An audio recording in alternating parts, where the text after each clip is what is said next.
Hello everybody, welcome to another episode of George Reviews. I'm continuing my Masters of the Universe Masterverse Revelations toy line review. I'm up to Evil-Lyn. This is my third figure on this review. I've done He-Man and Battle Cat.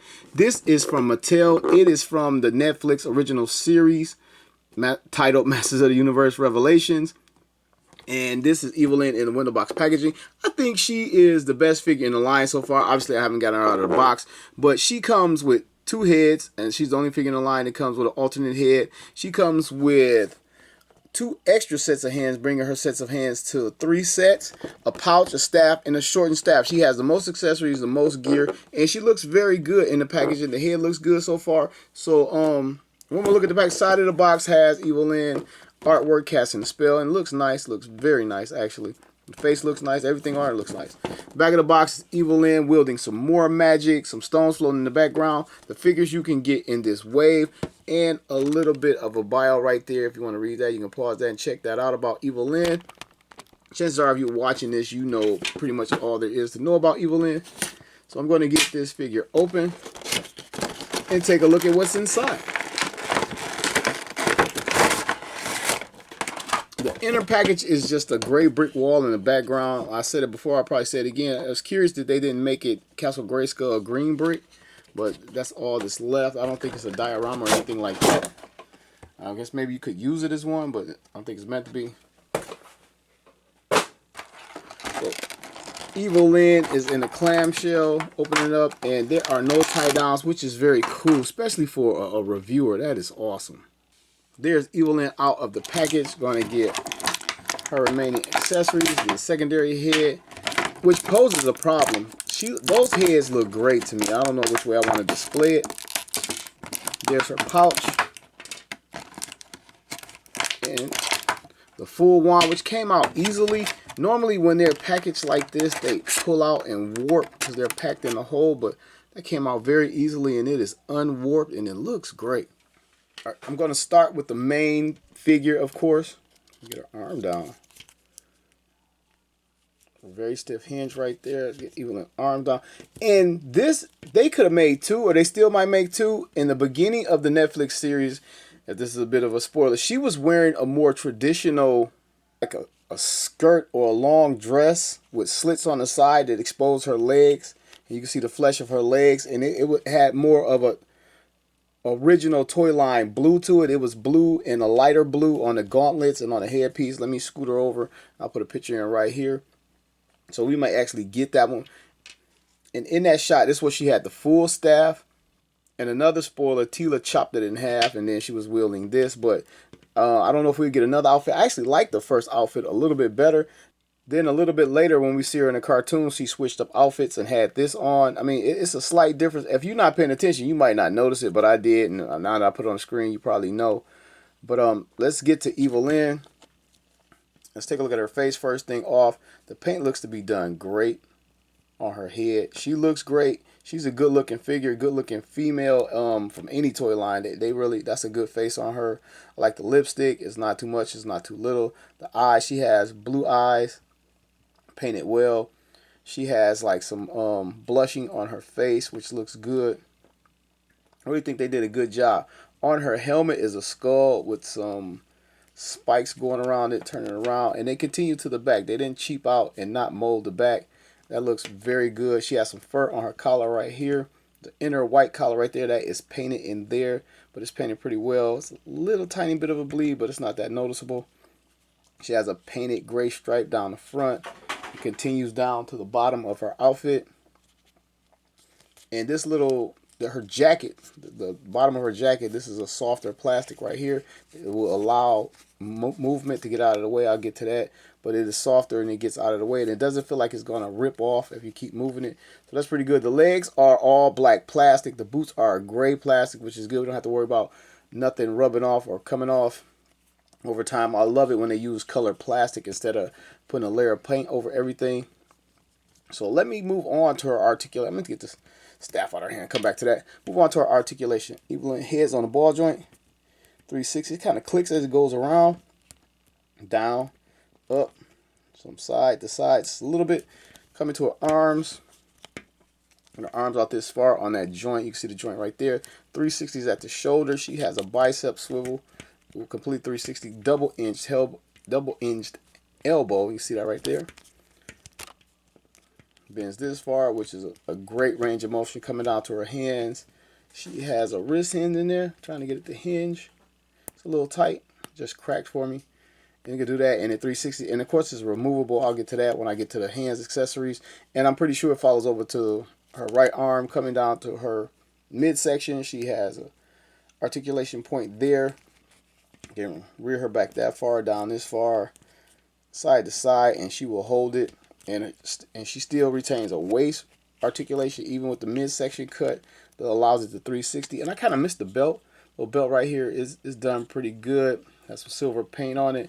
And I can tell that's going to come off because most people will pick it up just like this. Her legs, because of the slits in the outfit, she could do a full split. Chun-Li. Let's check out her front to back with the skirt being there.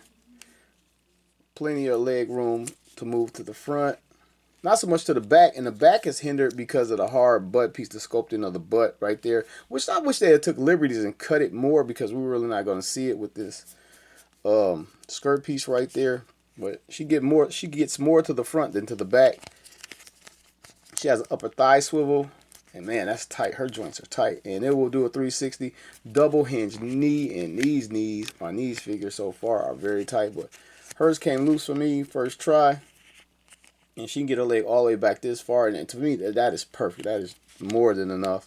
And coming to the front of her leg, she has the boot cut where it swivels right there, which is awesome. And the ankle joint, heel toe up and down. She has some texturing to her boot too. It's not just a straight plastic. That is nice.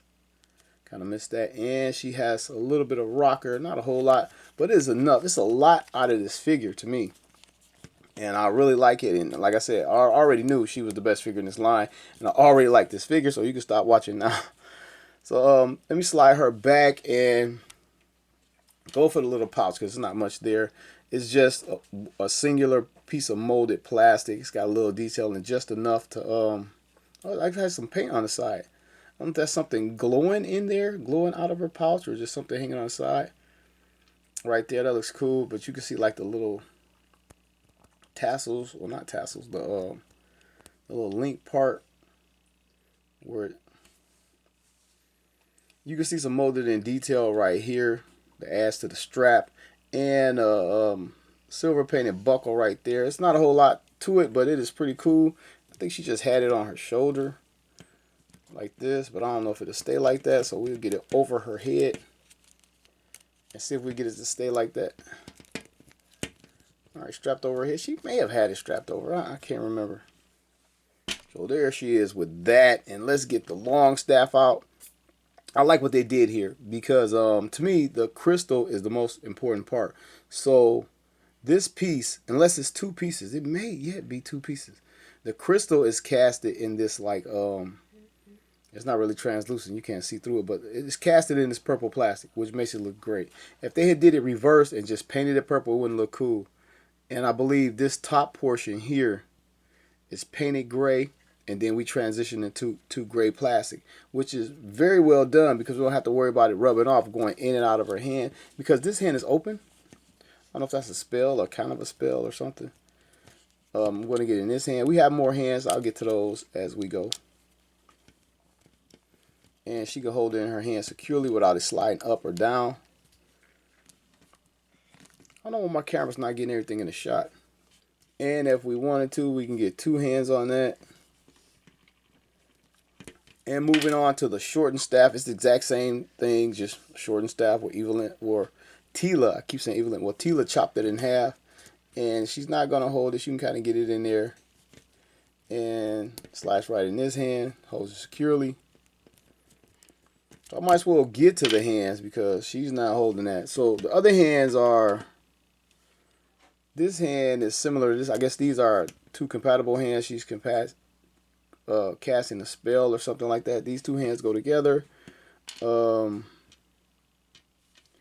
She has two closed fists And I don't know if she really needs these. I'm not looking to give horse in the mouth, but you know, I didn't see her punching anybody too much in the cartoon. What's kind of messed up here is the fact that the hinge is all black.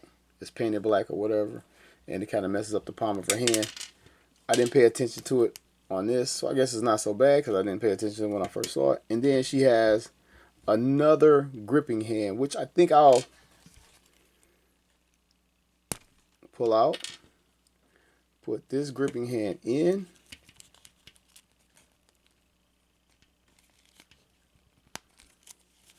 Take this one out. Put this open gesturing hand. I can't even really call it a spell casting hand. I don't know. It's a little soft of a spell casting hand, but I guess it works. Get the little smaller piece. This is the one, she wielded the smaller one while she was wearing this outfit actually. So like I said, I don't know if we'll get another one with the more traditional colors that she had at the beginning of the show. I think it's the first episode only. Then I didn't point out she has some texturing on her skirt piece and a little inner design that's not painted right here on both sides. Texturing on the back. This is solid. And she has like a little loop right here. I guess this holds the wand. Get out of town. Love it. Absolutely love it. Love it.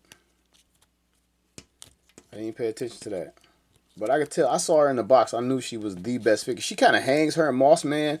Every time I go to the store, it's her and Moss Man. And then Skelegod. No one's too keen about Skelegod. And the funny thing is I'm trying to save him for my last review of these figures. She looks great. Awesome. No, I'm going to move on to her head, her secondary head. Pop this head off. There is the joint. Here is the head. All that's done in her flesh tone color under there, which is great. Like I said, I don't like when they paint over plastic. Just use the plastic to me. And here is her secondary head, and it looks great. Like what they did. They didn't use any type of wash on here. That's cool with me. The way the light falls on it, you get a little bit of gray anyway. Not gray hair color, but you know, like a little darkness to mimic a wash. Come on, Evil-Lyn, give me the head. I think it's on. It did not pop, but I think it's on there. So here is Evil-Lyn's secondary head. Looks to be the exact same face.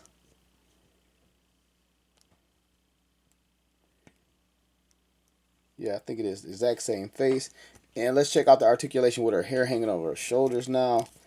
And as you can imagine, it's not much turning because this hair is kind of hard. It's not soft like this. It makes you wonder why. Why is it not soft like that? It's a little weird, but you could force it to make it turn, but just naturally just trying to move it without force, this is all you get. You get a little bit of down. That works because the hair is like curved, and not much up because the hair is curved and pressing into her back. So that is it. And I think the head looks great both ways. I kind of like the hair. We actually saw the unhelmeted head in a vintage cartoon where it was revealed she had white hair. It was like a short hair. Like her and Teela have swapped. Teela has the shorter hair now, and she has the long hair. I guess it was the shortest time had passed in this cartoon when they made it long. I hope they give us the version we saw earlier in the episode. I do hope they give us the version we saw early in the first episode as well. I will buy that with the exact same head sculpt or whatever, just a different color palette and outfit, because I do like this figure. It's very cool. Now I want to get her compared to some other figures from the toy line and in my toy line. The first comparison I want to get into is her Master of the Universe Club Grayskull Filmation version. This is how she looked in the Filmation line, and this figure is a lot bigger, and this line is supposed to be scale bigger than this line, but I really, you should be able to see it. I really can't show you, but this figure is a lot bigger. The head's a lot bigger, but that's how she looked in the Filmation unhelmeted and her Filmation stylization, and her versus this one. And you can see the two wands side by side where she retains pretty much the same wand.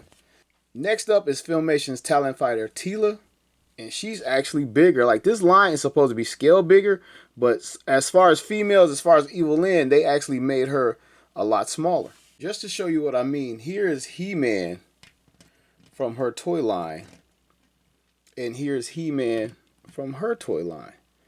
You can see He-Man is bigger to represent a different scale in toy lines, and she's smaller. Granted, I think that Tila is a little bit large for the toy line, but still. Here's a look at her alongside He-Man and Battle Cat from the same toy line. I'm going to bring out Marvel Legends Scarlet Witch. And she brings up an interesting point by her presence. She has an energy effect and a more spell casting hand, I think. Bring Evil-Lyn forward. I guess it could be a type of spell. Maybe it's just not my preference. What do you think? Definitely could have used some type of energy effect. This is how Evil-Lyn scales with Master of the Universe Origins Beastman. Last but not least, Transformers Generation RC. Alright, that's pretty much all I got. But one thing I wanted to bring up, I didn't put in size up and rundown. This is another figure I haven't opened. This figure is based on the vintage figure as far as like the deco and the yellow skin. Gone now is the yellow skin. A lot of people didn't like it and couldn't get their head around why it was that way or whatever. It never bothered me. I thought it was kind of cool. You know, one more race of people on Eternia. But that is gone. But this has the similar outfit as she had on in the beginning of the first episode of Revelations with the blue and the lighter blue. So I just wanted to bring these out real quick. And as far as a figure, I can't find any flaws in this thing as a toy. The joints are good. The posability is good. The paint apps are good on mine. I know sometimes it varies. They snap out a lot of figures. As I say that, it's a little something silver on her butt. I might have did that putting the staff back there. But no flaws to this figure. Comes with a good amount of accessories. The extra hair. Really like it. If I had to complain about it, I would have said I would have hoped to have gotten a different expression with the second head, but it's fine to me.